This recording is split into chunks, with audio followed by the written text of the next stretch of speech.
솔로몬은 성전과 왕궁 건축을 마쳤습니다.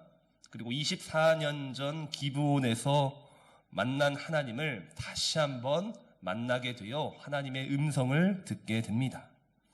그리고 나서 이제 오늘 본문을 보게 되면 성경은 솔로몬의 성공적인 업적들을 기록하고 있습니다. 그러나 지금 나열되어 있는 솔로몬의 성공과 이 업적들을 살펴보게 되면 그 이면에는 뭐가 있습니까? 바로 어제 본문에서 하나님이 경고하신 내용들, 하나님이 지적하신 그 내용들이 조금씩 수면 위로 드러나고 있음을 우리가 하나씩 발견할 수가 있습니다. 솔로몬은 이스라엘 왕입니다. 왕으로서 세상적인 관점으로 이 왕의 업적들을 보면은 성공한 왕입니다. 그러나 하나님의 관점으로 본다면 그의 인생 후반부는 점점 하나님으로부터 멀어지고 있음을 발견할 수밖에 없다라는 것이죠. 하나님과 멀어지고 있는 부분, 이 첫 번째는 두로왕 히람에게 갈릴리 땅의 성읍 20곳을 넘긴 점입니다. 본문 11절을 보게 되면 갈릴리 땅의 성읍 20곳을 히람에게 주었으니 이는 두로왕 히람이 솔로몬에게 그 온갖 소원대로 백향목과 잣나무와 금을 제공하였습니다.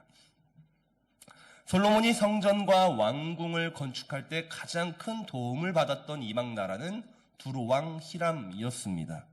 그는 이스라엘에는 없었던 백향목과 더불어 잣나무 여러 재료들을 제공하였죠. 굉장히 좋은 관계에 있었던 것입니다.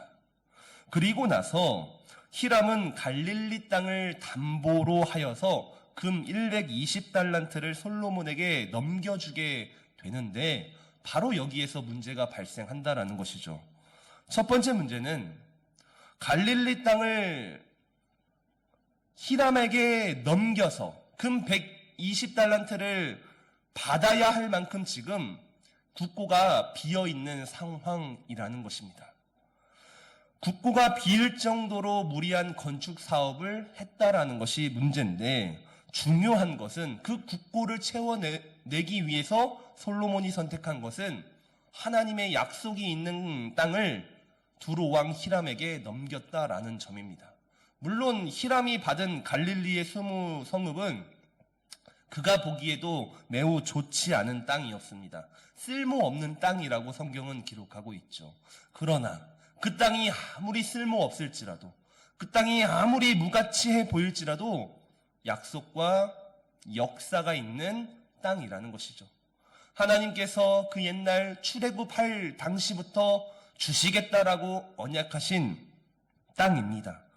그래서 솔로몬은 비워진 국고를 채우기 위해 약속과 역사가 있는 땅을 담보로 넘겼다. 바로 이 지점에서 부적절하다라고 우리는 평가를 내릴 수가 있다라는 것이죠. 또한 15절 말씀을 보시기 바랍니다. 솔로몬 왕이 역군을 일으킨 까닭은 이러하니 여호와의 성전과 자기 왕궁과 밀로와 예루살렘 성과 하솔과 무깃도와 게셀을 건축하려 하였습니다. 기록하고 있습니다. 솔로몬이 무리하게 역군을 일으킨 이유를 기록하고 있습니다.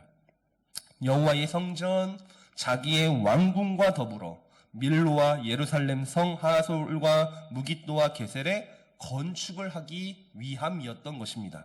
밀로는 성벽을 의미하면서 예루살렘 성을 방어하기 위해 세운 북쪽의 성체를 의미하고 예루살렘 성은 우리가 알고 있는 예루살렘 성벽을 의미합니다. 그리고 무깃도와 하솔과 게셀은 지역 이름으로서 그곳에는 따로 군사 기지를 설치하였던 것입니다. 솔로몬은 나라의 부국 강병을 지켜내기 위하여서 성전과 왕궁 외에도 역군을 일으켜 과감하게 군사시설에 투자를 하였습니다. 물론 이스라엘이 강한 나라가 되기 위해서 이 모든 일들은 필요할 수도 있겠다라고 해석할 수도 있겠지만 중요한 것은 이러한 무리한 역군과 건축 사업으로 인하여서 솔로몬 사후 이 일 때문에 나라가 두 나라로 분열된다라는 것이죠. 원인을 제공해 버렸다라는 점입니다.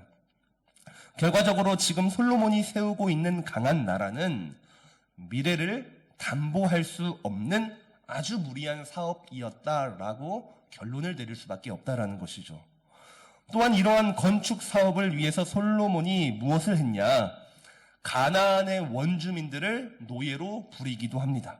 20절과 21절을 보면 그 가나안 원주민들의 내용이 기록되어 있죠. 아모리 사람, 헷 사람, 브리스 사람, 히윗 사람, 여부스 사람 중 남은 자들을 노예로 역군을 삼았다라고 기록하고 있습니다.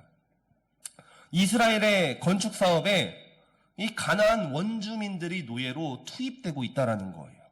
이 심각한 문제입니다. 왜냐하면 지금 나열되어 있는 이 가나안 원주민 족속은 이전에 하나님께서 이스라엘 백성들에게 진멸하라고 명령하셨던 가나안 민족입니다. 그러나 그 당시에 다 진멸하지 못하여서 남은 자들이죠. 사사기를 보면은 하나님께서는 이렇게 말씀하셨어요. 그들이 너희 옆구리 가시가 될 것이고 올무가 될 것이다. 이 가나안 족속들, 진멸하지 못한 이들은 결국에는 이스라엘의 발목을 잡을 것이고 그들의 고통을 가져다 줄 것이다 라는 것인데, 지금 솔로몬은 과거 이스라엘 백성들이 순종하지 못하였던, 실패하였던 그 사례를 그대로 답습하고 있다고도 볼 수 있다라는 거예요. 물론 가나안 족속을 노예로 불리는 거예요. 그들에게 지배를 받는 것이 아니라 이스라엘이 높은 위치에서 노예로 부린다? 어떻게 보면 실용적이고 굉장히 현실적인 방법인 것처럼 보이지만 사실상 하나님이 이미 하신 그 말씀으로부터 멀어지고 있기 때문에 결국 이 솔로몬의 무리한 건축 사업 또한 하나님으로부터 멀어지고 있다라는 우리가 결론을 내려볼 수가 있다라는 거예요. 아무리 나라가 강해지고 아무리 나라가 굳건히 서 간다 할지라도 애초에 하나님의 말씀으로부터 멀어진다라는 것은 그들의 마음조차도 하나님으로부터 멀어지고 있다라는 또 하나의 사례다라고 볼 수 있다라는 것이죠. 마지막으로 솔로몬이 무엇을 하냐? 해상 교역을 위해서도 과감하게 투자를 합니다. 솔로몬은 금으로 유명하였던 오빌에서 금 420달란트를 옮기기 위해 에시온 개벨에서 배를 만들었다고 합니다. 오빌이 어디인지에 대해서는 정확하게 알 수 없지만 중요한 것은 솔로몬은 이 해상 교역을 통해서도 막대한 금을 얻게 되었다라는 것이죠. 업적이죠. 경제적으로 큰 부흥을 일으켰기 때문에 왕으로서 어마어마한 업적이지만 이처럼 수많은 이익을 창출하였지만 경제 발전도 이루었지만 이 정작 중요한 것을 잃어버리고 있다라는 느낌을 지울 수가 없는 게 오늘 본문의 내용이에요. 지금 솔로몬의 여러 가지 업적들이 지금 나열이 되고 있어요. 그런데 이 업적 말미 25절을 보면 이 구절이 나와 있습니다. 성경은 이렇게 기록하고 있어요. 솔로몬이 여호와를 위하여 쌓은 제단 위에 해마다 3번씩 번제와 감사의 제물을 드리고 또 여호와 앞에 있는 제단에 분향하였다라는 것을 밝히고 있습니다. 솔로몬은 성전이 완공된 이후에 해마다 반복적으로 하나님 앞에 나아가 제사를 드리고 있습니다. 솔로몬은 성전에 나아가 하나님께 예배하고 있어요. 하나님께 예배를 하고 있다고요. 그러나 문제는 솔로몬의 업적, 솔로몬의 많은 일들이 기록되고 있는 초점은 자신이 예배하고 있는 하나님이 아니라는 거예요. 이 상하리만큼 예배하는 습관, 기도하는 습관은 변하지 않았는데도 불구하고 이 오늘 본문의 내용은 그렇게 예배하고 있는 하나님이 드러나고 있지가 않다라는 것이죠. 그러니 솔로몬이 잃어버린 것은 무엇입니까? 예배하는 행위를 잃어버린 것이 아닙니다. 그가 기도하는 습관을 잃어버리는 것이 아니라 하나님을 신실하게 의지하고자 하는, 하나님의 말씀에 철저하고자 하는 그러한 중심과 그 마음을 잃어버렸다라는 거예요. 이게 참 오묘한 것이죠.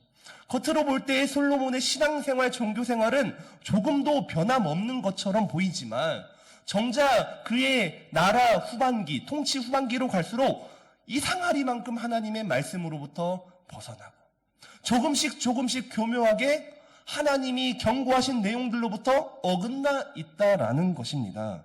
사랑하는 성도 여러분, 바로 이 부분을 묵상하면서 저와 여러분도 생각을 해봐야 되겠죠. 여러분, 예배를 드리는 것, 또한 예배의 자리를 지키는 것은 너무나도 중요합니다.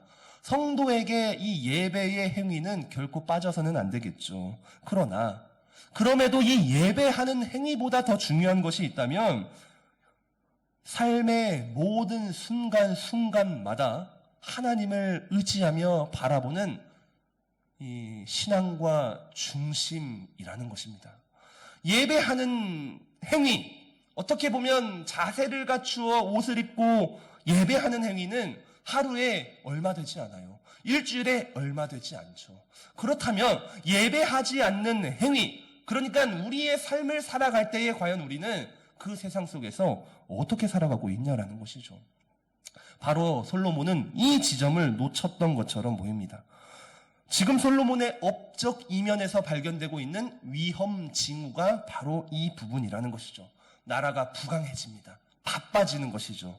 명성이 높아집니다. 그러나 그때 그의 관심은 하나님 말씀으로부터 점점 세상으로 옮겨지고 있다라는 점. 그것이 바로 그의 업적 이면에 숨겨져 있는 불신앙적인 면이라고 우리가 생각해 볼 수가 있다라는 것이죠.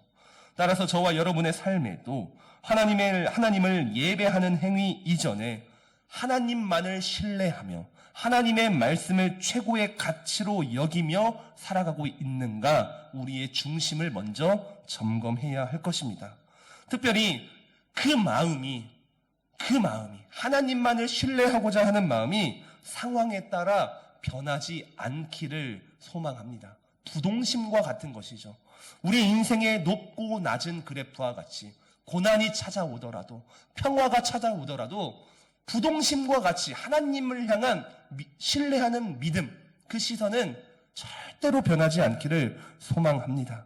따라서 이 말씀을 기억하시면서 비록 솔로몬은 인생 말년에 점점 변질되어 실패하는 마침표를 찍었지만 저와 여러분은 오늘 하루도 또한 우리의 인생 모두를 하나님 앞에 올인하여서 믿음으로 승리하는 복된 성도가 되기를 예수님 이름으로 간절히 축복합니다. 아멘.